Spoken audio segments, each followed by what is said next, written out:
প্রচারে বেরিয়ে আবারও নজর কাড়লেন তমলুকের বাম প্রার্থী সায়ন ব্যানার্জি। তার প্রচারে অভিনব সৌজন্যের ছবি ফুটে উঠল। আবারও প্রচারে বেরিয়ে নজর কাড়লেন তমলুক লোকসভা কেন্দ্রের বাম সমর্থিত সিপিআইএম প্রার্থী সায়ন ব্যানার্জি। তার প্রচারে অভিনব সৌজন্যের ছবি ফুটে উঠল।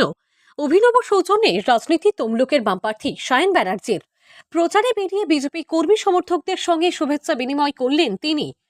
25শে মে তমলুক লোকসভা কেন্দ্রের ভোট গ্রহণ, মাঝে মাত্র কয়েকটা দিন। 12ই মে রবিবাসীয় প্রচারে বেরিয়ে বিজেপি কর্মী সমর্থকদের ভালোবাসা ও শুভেচ্ছা পেলেন সায়ন ব্যানার্জি। বিজেপি কর্মী সমর্থকদের সঙ্গে হাত মেলালেন তিনি। রবিবার সকাল থেকেই তমলুক বিধানসভার অন্তর্গত শহীদ মাতঙ্গিনী ব্লকের বিভিন্ন গ্রাম পঞ্চায়েত এলাকায় টোটো নিয়ে প্রচার ও জনসংযোগ সারছেন বামপ্রার্থী সায়ন ব্যানার্জি। সায়ন ব্যানার্জির জনসংযোগ প্রচার ঘিরে সাধারণ মানুষের উচ্ছ্বাস ছিল চোখে পড়ার মতো। এদিন শহীদ মাতঙ্গিনী ব্লকের চিত্রা গ্রাম পঞ্চায়েত এলাকায় টোটো নিয়ে প্রচার চলাকালীন রাস্তার পাশে দাঁড়িয়ে থাকেন বিজেপি কর্মী সমর্থকেরা। সায়নের টোটো গাড়ি আসতে দেখে বিজেপির মহিলা কর্মী সমর্থকরা হাত নাড়াতে থাকেন। অন্যদিকে সায়ন ব্যানার্জিও বিজেপি কর্মী সমর্থকদের হাত জোড় করে নমস্কার জানান।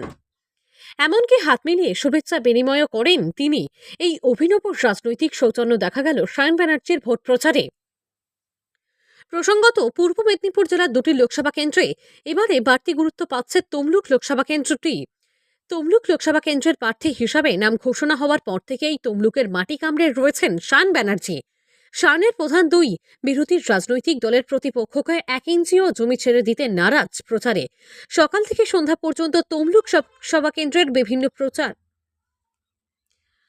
সকাল থেকে সন্ধ্যা পর্যন্ত তমলুক লোকসভা কেন্দ্রের বিভিন্ন এলাকায় প্রচার চালিয়ে যাচ্ছেন তিনি। সায়নের প্রচারে মানুষের স্বতঃস্ফূর্ততাও লক্ষ্য করার মতো। রবিবাসরীয় প্রচারে বিজেপি কর্মী সমর্থকদের সঙ্গে সৌজন্য বিনিময়ের বিরল দৃশ্য দেখা গেল সায়নের ভোট প্রচার চলাকালীন।